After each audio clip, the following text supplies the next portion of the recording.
شكرا لكم لمشاهدة هذا الفيديو. Bismillahirrahmanirrahim. Assalamualaikum warahmatullahi wabarakatuh. Sobat Cuanda PSL channel peduli pembelajaran bahasa Arab dan pendidikan agama Islam. Pada konten kali ini kita akan membahas tentang materi pendidikan agama Islam, khususnya yang berkaitan dengan meneladani perjuangan Rasulullah SAW di Mekah. Namun sebelum itu, alangkah baiknya bagi yang belum subscribe, silakan subscribe, kemudian like, share, dan komen untuk kemajuan channel kita ini. Mudah-mudahan dapat memberi manfaat terutama bagi kita yang ingin mempelajari bahasa Arab serta pendidikan agama Islam. Terima kasih. Baiklah. Adapun bagan alir yang berkaitan dengan materi ini adalah pertama kita meneladani perjuangan Rasulullah SAW di Mekah. Kita lihat substansi dakwah Rasulullah di Mekah, kemudian bagaimana strategi dakwah Rasulullah di Mekah. Kemudian dengan demikian kita dapat memperoleh nilai serta perilaku mulia yang kita ambil dari apa yang kita teladani dari perjuangan beliau. Kemudian setelah itu yang paling terakhir menunjukkan sikap tangguh dan semangat untuk menegakkan kebenaran. Selanjutnya kita akan membahas tentang substansi dakwah Nabi Muhammad SAW. Menurut beberapa riwayat yang sahih, Nabi Muhammad SAW pertama kali diangkat menjadi Rasul itu pada tanggal 17 Ramadan saat usianya 40 tahun. Malaikat Jibril datang ke beliau untuk membacakan wahyu yang pertama, yaitu surat Al-Alaq. Iqra bismi rabbikal ladzi khalaq. Khalaqal insana min 'alaq. Iqra wa rabbukal akram allazi 'allama bil qalam 'allamal insana ma lam ya'lam. Yang artinya, bacalah dengan menyebut nama Tuhanmu yang menciptakan manusia dari segumpal darah. Bacalah dengan nama Tuhanmu yang Maha Pemurah, yang mengajar manusia dengan perantaraan menulis dan membaca, dan mengajarkan kepada manusia apa yang tidak diketahuinya. Surat Al-Alaq ayat 1-5. Ini merupakan wahyu pertama yang diterima oleh baginda kita Nabi Muhammad SAW, yang mana wahyu itu turunnya secara berangsur-angsur dalam jangka waktu lebih kurang 23 tahun. Ayat-ayat tersebut diturunkan berdasarkan kejadian aktual yang sedang terjadi, sehingga hampir setiap ayat Al-Quran diturunkan disertai dengan asbabun nuzul, sebab atau kejadian yang mendasari turunnya ayat tersebut. Kemudian ajaran-ajaran pokok yang dibawa oleh baginda Muhammad SAW di Mekah, yang pertama adalah akidah, kemudian setelah itu akhlak mulia. Rasulullah SAW itu membawa ajaran tauhid atau akidah. Masyarakat Arab yang saat ia dilahirkan, bahkan jauh sebelum ia dilahirkan, hidup masyarakat dalam praktik kemusyrikan. Ia sampaikan kepada kaum Quraisy bahwa Allah SWT Maha Pencipta segala sesuatu di alam ini, langit, bumi, matahari, bintang-bintang, laut, gunung, manusia, hewan, tumbuhan, dan batu-batuan, air, api, dan lain sebagainya. Itu merupakan ciptaan Allah SWT.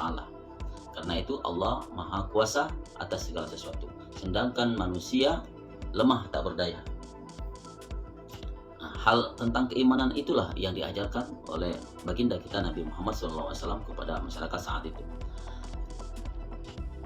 Yang pasti ajaran tauhid atau tentang akidah ini merupakan hal yang sangat sulit saat itu yang disampaikan oleh Muhammad SAW, Nabi Muhammad SAW, untuk diterima oleh masyarakat jahiliyah, karena mereka telah terbiasa dengan keadaan mereka dari sebelumnya. Bahkan kakek moyang mereka pun telah menganut apa yang menjadi keyakinan mereka saat Nabi Muhammad SAW diutus menjadi Rasul. Kemudian yang kedua, akhlak mulia. Dalam akhlak mulia ini, Nabi Muhammad SAW tampil sebagai teladan yang baik atau ideal. Bagaimana dikatakan ketika Siti Aisyah ditanya, istri beliau, bagaimana akhlak Rasulullah? Beliau menjawab, akhlak Rasulullah adalah Al-Quran. Kemudian setelah itu Rasulullah SAW pun diutus, kata beliau, innama bu'istu liutammima makarimal akhlak. Aku diutus untuk menyempurnakan akhlak manusia. Nabi Muhammad SAW mengajak agar sikap dan perilaku yang tidak terpuji yang dilakukan masyarakat Arab saat itu, berjudi, minum minuman keras atau khamar, berzina, membunuh, dan kebiasaan buruk lainnya ditinggalkan. Selain karena pribadi Nabi Muhammad SAW dengan akhlaknya yang luhur, ajaran untuk memperbaiki akhlak juga bersumber dari Allah Subhanahu wa taala. Sebagaimana dalam surat Al-Hujurat ayat 10, Allah Subhanahu wa taala berfirman yang artinya, sesungguhnya orang-orang mukmin itu bersaudara. Karena itu, damaikanlah antara kedua saudaramu yang berselisih dan bertakwalah kepada Allah agar kamu mendapat rahmat dari Allah Subhanahu wa taala. Nah, saat itu orang Arab sering berselisih, sering membunuh, saling bertikai. Maka sikap damai yang dicontohkan oleh Rasulullah SAW adalah sikap yang baik. Oleh karena itu Rasulullah SAW diturun, tidak salah kalau beliau diutus adalah untuk menyempurnakan akhlak manusia saat itu.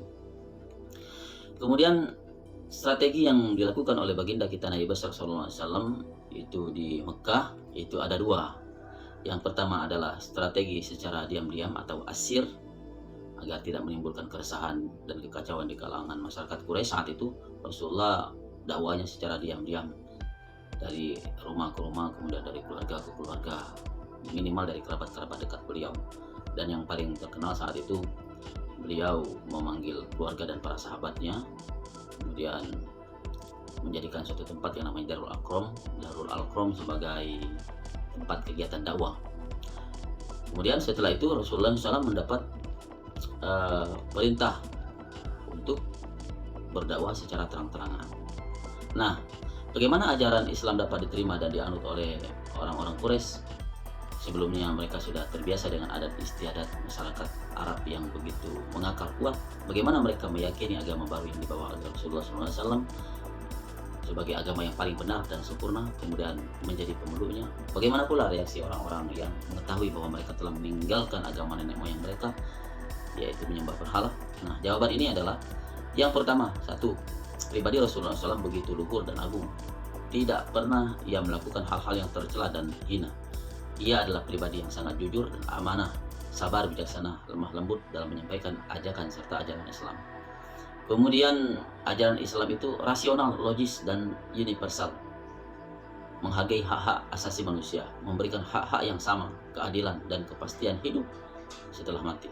Kemudian menyempurnakan ajaran-ajaran sebelumnya.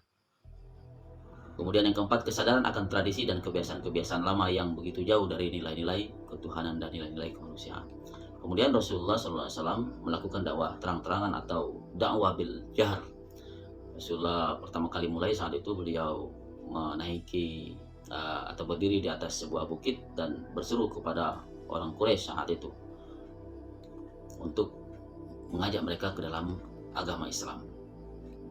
Hal tersebut tercantum juga dalam surat Asy-Syu'ara ayat 94 yang artinya lebih kurang, maka sampaikanlah hai Muhammad secara terang-terangan segala apa yang diperintahkan kepadamu dan berpalinglah dari orang-orang musyrik. Maka sejak dari itu mulailah namanya dakwah bil jahr, dakwah secara terang-terangan. Nah, dalam berdakwah secara terang-terangan ini mendapat reaksi keras dari orang-orang Quraisy saat itu terhadap Rasulullah SAW. Ada beberapa alasan kaum kafir Quraisy bereaksi keras atau menolak apa yang menjadi ajaran baginda kita Nabi besar Muhammad SAW. Yang pertama adalah kesombongan dan keangkuhan. Kemudian setelah itu fanatisme buta terhadap leluhur. Mereka menganggap bahwa apa yang telah diajarkan oleh kakek moyang mereka itu hal yang paling benar, sehingga mereka fanatis. Kemudian eksistensi dan persaingan kekuasaan. Di penolakan mereka terhadap ajaran Rasulullah SAW secara politis dapat melemahkan eksistensi dan pengaruh besar kekuasaan mereka. Jadi mereka takut kehilangan kekuasaan mereka kaum Quraisy saat itu. Nah, bagaimana contoh-contoh penyiksaan dari reaksi keras terhadap penolakan ajaran Nabi Muhammad SAW? Yang pertama, suatu hari ketika Rasulullah SAW sedang duduk-duduk, datanglah Abu Jahal. Kemudian Abu Jahal datang, saat itu disapa.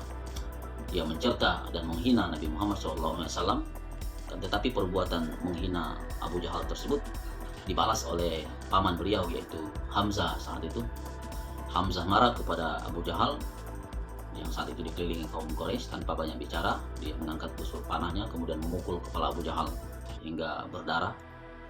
dan berteriak, engkau mencerca Nabi Muhammad SAW, padahal aku sudah memeluk agamanya. Aku menempuh jalan yang ia tempuh. Jika mampu, ayo lawan aku, kata Hamzah saat itu. Kemudian ada juga Uqbah bin Mu'id. Saat itu melihat Rasulullah SAW sedang tawaf, lalu dia menyiksanya dengan menjerat Rasulullah SAW dengan sorbannya, lalu menyeret Nabi Muhammad keluar dari masjid. Akan tetapi banyak orang yang menolong beliau karena orang-orang tersebut khawatir akan kemarahan Bani Hashim. Kemudian penyiksaan dari paman beliau sendiri, yaitu Abu Lahab dan istrinya, sehingga turun surat Al-Lahab, tabbat yada abi lahabi wa tab, sampai terakhir. Beliau saat itu dilempari dengan kotoran domba ke kepalanya. Kemudian sekali lagi Hamzah yang membalas kemarahan itu kepada Abu Lahab dan istrinya. Kemudian kaum Quraisy memboikot Nabi Muhammad SAW selama lebih kurang berapa tahun itu, sekitar 7 tahun berlangsung. Akan tetapi 3 tahun itu terjadi pada tahun ke-7 kenabian Nabi Muhammad SAW. Pemboikotan ini mengakibatkan kelaparan, kemiskinan, dan kesengsaraan bagi kaum muslimin. Untuk meringankan penderitaan kaum muslimin, mereka pindah ke suatu lembah di luar kota Mekah. Akan tetapi dengan dengan izin Allah Subhanahu wa taala, perjanjian itu dibatalkan dengan hilangnya tulisan yang ada di papan Ka'bah. Saat itu yang tinggal hanya tulisan Bismillahirrahmanirrahim, atau yang ada nama Allah. Kemudian setelah itu ada titik terang, ada perjanjian Aqabah. Saat itu setelah perjanjian Aqabah itu ada titik terang tentang dakwah Nabi Muhammad SAW. Mulai ada pengikut-pengikut dari luar kota Mekah, sebab orang kafir Quraisy sangat sulit untuk menerima ajaran Nabi Muhammad SAW. Yang pertama kali datang adalah kaum Khazraj dan Aus. Mereka mengadakan suatu perjanjian, namanya perjanjian Aqabah. Setelah perjanjian Aqabah 1, ada datang 12 orang dari penduduk Yathrib menemui Nabi Muhammad untuk berjanji bersahadat dan membela agama beliau. Kemudian datang pula pada tahun 622 Masehi, peziarah dari Yathrib datang ke Mekah lagi sekitar berjumlah 75 orang untuk berikrar kepada Nabi Muhammad SAW untuk melaksanakan atau mengikuti ajaran yang disampaikan oleh Nabi Muhammad SAW. Nah, ada beberapa peristiwa penting yang terjadi ketika Nabi Muhammad SAW berdakwah di Mekah. Yang pertama, hijrah ke Abyssinia atau Habsyi. Jadi untuk menghindari bahaya penyiksaan kaum Quraisy yang sangat keras, saat itu Nabi Muhammad SAW menyarankan kepada pengikutnya untuk hijrah ke Abyssinia atau Habsyi. Para sahabat pergi ke Abyssinia yang 2 kali nggak salah. Hijrah yang pertama sebanyak 15 orang, kemudian hijrah yang kedua sebanyak 80 orang, yang kedua-duanya alhamdulillah diterima secara baik oleh pemimpin atau raja Abyssinia atau raja Habsyi saat itu. Nah, kemudian hijrah ke Madinah. Nah, ini yang paling penting. Nabi Muhammad SAW berdasarkan titik awal yang pertama, yaitu Aqabah 1 dan Aqabah kedua, akhirnya orang Madinah banyak menerima ajaran Nabi Muhammad SAW. Akhirnya Nabi Muhammad memutuskan untuk mengajak para sahabatnya atau pengikut-pengikut Islam pindah ke Madinah. Nah, dari Madinah inilah kemudian berkembang Islam secara pesat sampai sekarang ini. Kemudian Rasulullah SAW dari perjuangannya itu membawa dampak positif. Apa yang kita pelajari ini? Yang pertama, diharapkan kita memiliki sikap tangguh atau sikap sungguh-sungguh dalam memperjuangkan agama Allah ini. Kemudian memiliki jiwa berkorban jiwa dan raga untuk memperjuangkan agama Allah ini. Kemudian setelah itu kita diajak untuk serius, bersungguh-sungguh dalam menyebarkan agama Islam ini. Salah satunya dengan menunjukkan perilaku-perilaku yang positif, perilaku yang baik, sehingga orang-orang yang melihat agama Islam itu bukan dari sisi keras dan segala macam seperti yang digambarkan sekarang ini, teroris, tapi dengan menunjukkan perilaku kita yang positif, maka orang akan tertarik dengan agama Islam sesuai dengan apa yang dicontohkan Nabi Muhammad SAW. Sebagai ringkasan, jadi Nabi Muhammad SAW pertama kali diangkat menjadi Rasul pada tanggal 17 Ramadan setelah menerima surah Al-Alaq ayat 1-5. Kemudian Nabi Muhammad berdakwah di Mekah ada 2 strategi. Yang pertama strategi Asir, kemudian yang kedua strategi Al-Jahr, yaitu secara sembunyi dan secara terang-terangan.